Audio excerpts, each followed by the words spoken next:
Hi everyone, my name is Arvin Olano and welcome to my YouTube channel. So, nobody asked, but in today's video, I thought I would talk to you about some home decor mistakes that you are making.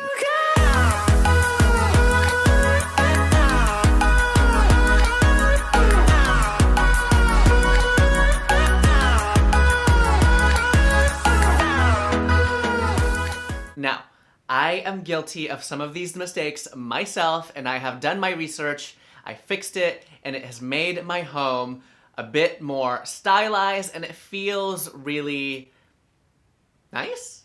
Feels nice?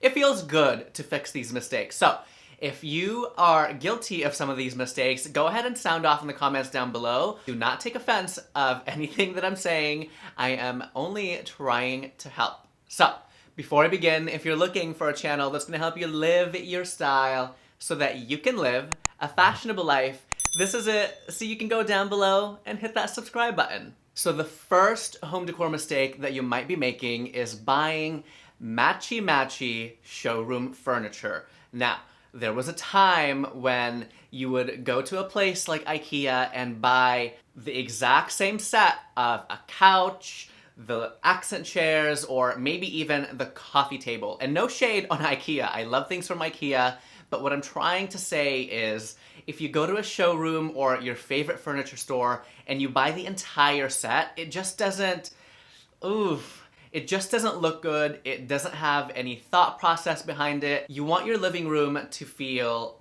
bright and airy and inviting, not bulky or clunky. And I feel like these chunky furniture is prevalent in older homes and kind of dated style furniture.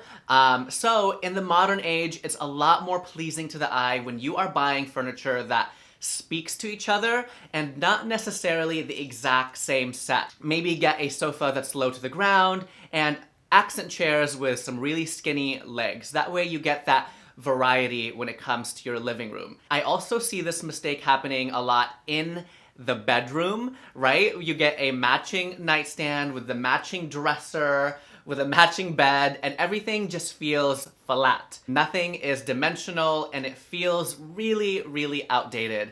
Instead, try and mix and match your furniture. Now, when it comes to your bedroom, the same applies. Get a nightstand that is maybe a gray washed wood tone, and for your dresser, maybe get something that's a little bit lighter or even a little bit darker. Just make sure that they are speaking to each other. It's okay to match your wood tones. I think in the modern age, it looks so much more luxurious to mix and match your materials, just as long as they are in the same spectrum and not on the opposite end. For example, a whitewashed wood with a very dark cherry wood. Then that would be a complete no-no. The next home decor mistake that you might be making is decorating with the wrong scale objects. Now, I see this all the time with shelves, coffee tables, even built-ins, where people are using really small and dinky objects to decorate with. When you are styling a shelf or a coffee table, you want to create that statement and you want to create an impact in those little vignettes that you're trying to create. Now, if you are decorating with small and dinky little objects, you are not going to create that statement or create that visual interest that your eyes are craving for. Try to focus on large statement pieces first and try to mix those in with the smaller kind of miniature pieces as well. This will create different height levels for your eyes to land on when you are kind of looking around in your space. I actually have a great example here right next to me. I have these super chic vessels from H&M. They are incredible. Actually, one of my favorite finds this year. I'm gonna link them down below if they are still available, along with a few other favorites from H&M. I have it up top here with dried baby's breath, my new obsession. You guys know I love dried florals. And you can see I have the statement vessel here in the middle, and I mixed it with two smaller pieces, the matching vessel and a candle. So having that trio of different sizes really create kind of a moment or a vignette just here on my little table. And you can apply this rule on a shelf or a coffee table. Give your eyes some different places to land on by using different height levels, different shapes. It's all about the balance, the yin and yang with the large and the small. So the next home decor mistake that you might be making is what I like to call flat gray decor. Now, I see this all the time, especially in the glam interior design style, is you use a lot of gray, silver, and mirrored items. Now, the issue with this is when you are decorating your home in everything gray, it feels cold and uninviting. Now, instead, if you like decorating with grays, try to incorporate warmer colors like cream or beige. That way you create a little bit more of a yin and yang with the color palette. I will say trying to incorporate those different elements help to create depth and dimension to your home just by adding some contrast and different colors. The next home decor mistake that you might be making is hanging your window treatments way too low. Now, I have been guilty of this mistake when Andrew and I first moved into our home about a year ago. The issue with this mistake is it doesn't really frame your home. When you hang something at that level around your house, it kind of cuts off the vantage point or the viewpoint that you have in your home. It kind of shrinks and flattens out the room. Instead, hang your curtains as high as you can, about 3 to 4 inches below the ceiling, and this will create a larger feeling space. Trust me, it makes a big difference. Not only will it trick your eye into feeling that you are in a grand space, but it's gonna make it feel a lot larger as well. Actually, behind me is one of my favorite DIYs. It's a faux window, and I use the IKEA Marite curtains, which I will link down below in the description box for you. And I hung this all the way up to the top of the wall. This wall, I think, is like 15 feet high. It really creates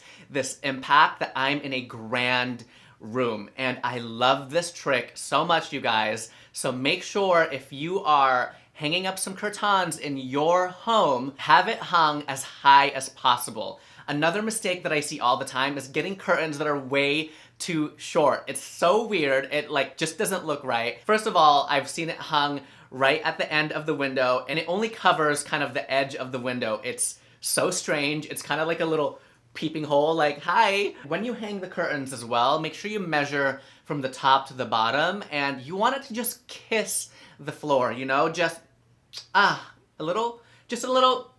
If it just kind of barely touches the floor, it feels custom and luxurious. So the next home decor mistake that you might be making is matchy-matchy colors. Now, I feel like when you are decorating your space and you're craving some color and you decide to buy a velvet blue couch and you match it with a velvet blue painting and then you match it with some velvet blue pillows, it just doesn't look good, you guys. First of all, it's not easy to make loud and saturated colors look expensive. When it comes to fabrics, materials, and decor, saturated colors can look very cheap very quickly. Instead, try to decorate with colors that are muted, soft, and neutral. It helps to create that inviting and cozy space. You know, here on my channel, I love a good neutral space. I feel like it's hard to get a neutral color palette wrong. When I look for inspiration for my home,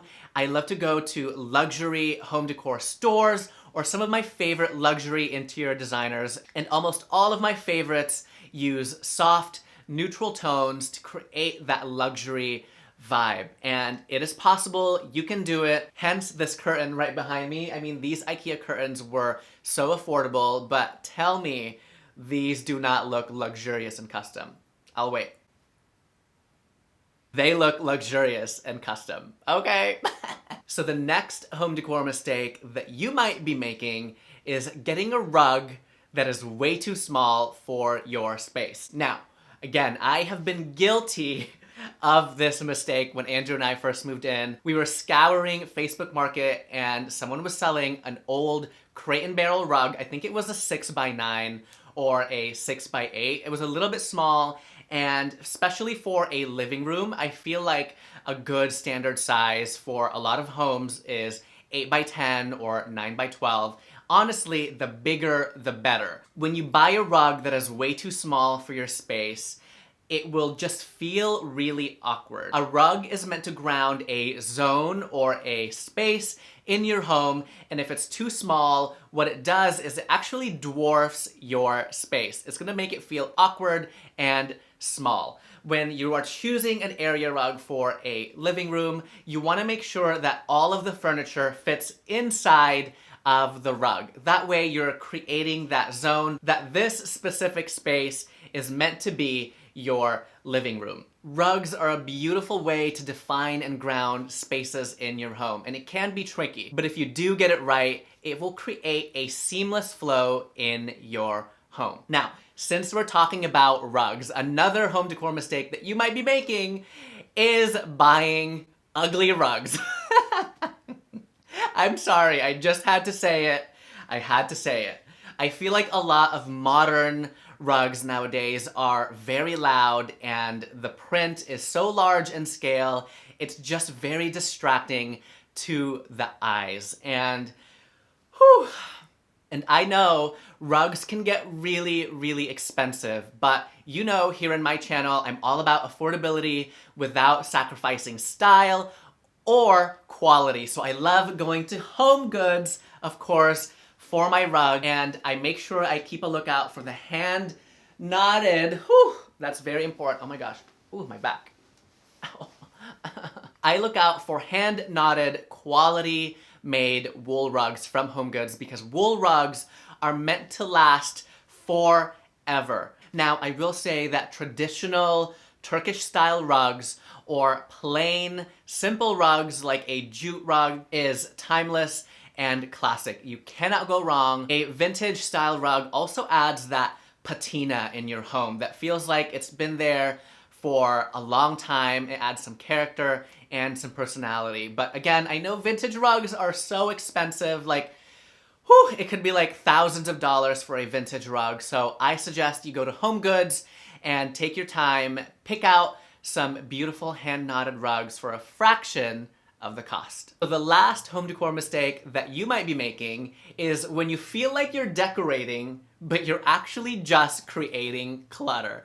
Now, what I mean by this is you're displaying your favorite objects from your travels, from special occasions, which is totally fine, but what I see time and time again is there is no rhyme or reason with the placement of the decor. Now, you know my rule of thumb with odd numbers and creating vignettes in your home. Try to decorate and group your pieces in odd numbers. So what I mean by that is grouping them in ones or groups of threes, groups of five. I learned this in my visual merchandising class a long, long time ago, but grouping them in those odd numbers create visual interest. And when you're scanning around the room, it just feels so much more aesthetically pleasing. Another thing that you want to do when you're grouping your objects is to create sort of a triangle shape, a little boop, boop, boop. Going back to this example, you can see that we start with these two smaller objects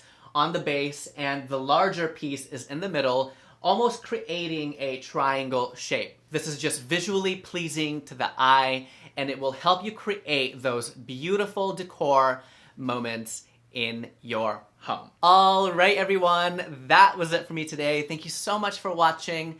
I hope you found this video helpful. Sound off in the comments down below if you learned something today. Don't forget to hit that subscribe button, and I'll see you in my next video. Bye, everyone. Finding life alone.